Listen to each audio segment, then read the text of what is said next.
ಸ್ನೇಹ ತುಂಬಾ ಒಳ್ಳೆ ಹುಡುಗಿ. ಓ, ಇದ್ರಾಗ ನಿಮಗಳ ಪಾಲು ಅದಾ?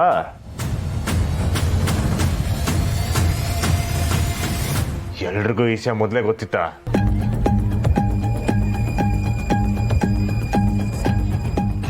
ನಿಮ್ಮನ್ನೇ ಕೇಳ್ತಿರೋದು, ಮೊದಲೇ ಗೊತ್ತಿತ್ತಾ?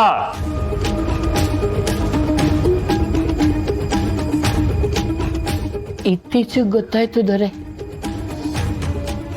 ಅಣ್ಣಯ್ಯ, ನಿನಗೆ ಒಳ್ಳೇದಾಗ್ಲಿ, ಊರಿಗೆ ಒಳ್ಳೇದಾಗ್ಲಿ ಅಂತ ಅದಕ್ಕೆ ಈ ಕೆಲಸ ಮಾಡಿದ್ದಾರೆ. ಇದ್ರಲ್ಲಿ ಯಾವ ತಪ್ಪು ಇಲ್ಲ ಅಣ್ಣಯ್ಯ.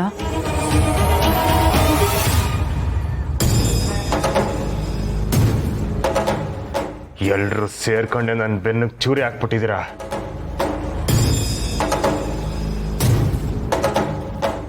ಈಟ್ ದಿನ ಈಸವನಂತ ಮುಚ್ಚಿಡ್ತಾ ಇದ್ದವರು ಇವತ್ತು ನಿಮ್ಮ ಮಾತಿಗೆ ಮಳ್ಳಾಗವ್ರೆ. ಇರ್ಲಿ, ನೀವು ಅವ್ರನ್ನೆಲ್ಲ ಗೆದ್ದಿರ್ಬೋದು, ಆದ್ರೆ ನನ್ನ ಗೆದ್ದು ಸೋತಿದ್ದೀರಾ. ನನ್ನನ್ನು ನಂಬಿಸಿ ಮೋಸ ಮಾಡಿದ್ದಕ್ಕೆ ನಾನು ನಿಮ್ಮನ್ನ ಯಾವತ್ತೂ ಕ್ಷಮಿಸಕ್ಕಿಲ್ಲ. ಮಾತಾಡಬೇಡಿ. ನಾನು ನಿಮ್ತ ಮಾತಾಡಕ್ಕಿಲ್ಲ. ನಿಮ್ತ ಮಾತ್ರ ಅಲ್ಲ, ಈ ಮನೆಗೆ ಯಾರು ತಾವು ಮಾತಾಡಕ್ಕಿಲ್ಲ. ದೊರೆ ಕಂಟಿ ವಸಿ ನನ್ನ ಮಾತು ಕೇಳ. ಕಾನೂನು ದೊಡ್ಡದು, ನಾನು ಯಾರ ಮ್ಯಾಕೋ ಕೈ ಮಾಡಬಾರ್ದು ಅಂತಲ್ವೇ ನೀವಿಷ್ಟೆಲ್ಲ ಮಾಡಿದ್ದು. ಇನ್ನೀ ಕಂಟಿನ ತಡೆಯೋ ತಾಕತ್ತು ಯಾರಿಗೂ ಇರಕ್ಕಿಲ್ಲ.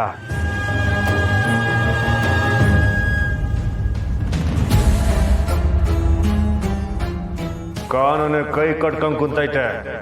ಈ ಕಂಟಿ ಕೈನ ಯಾರು ಕಟ್ಟಾಗ ಹಾಕಿಲ್ಲ. ಬೇಡ ರೀ.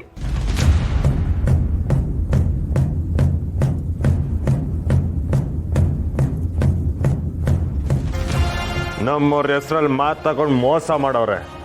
ಇನ್ಮ್ಯಾಕ ಆ ಮಾತಿಗೆ ಬೆಲೆ ಇರಕ್ಕಿಲ್ಲ.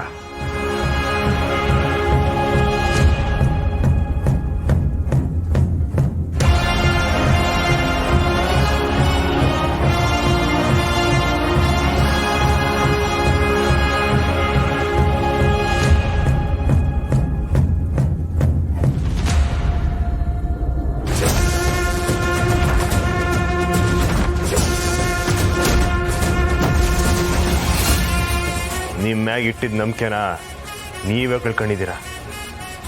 ಇನ್ನು ನನ್ನ ತಡೆಯೋದು ಸಾನೆ ಕಷ್ಟ. ಇನ್ಮ್ಯಾಕಿ ಕಂಟಿದೆ ಕಾನೂನು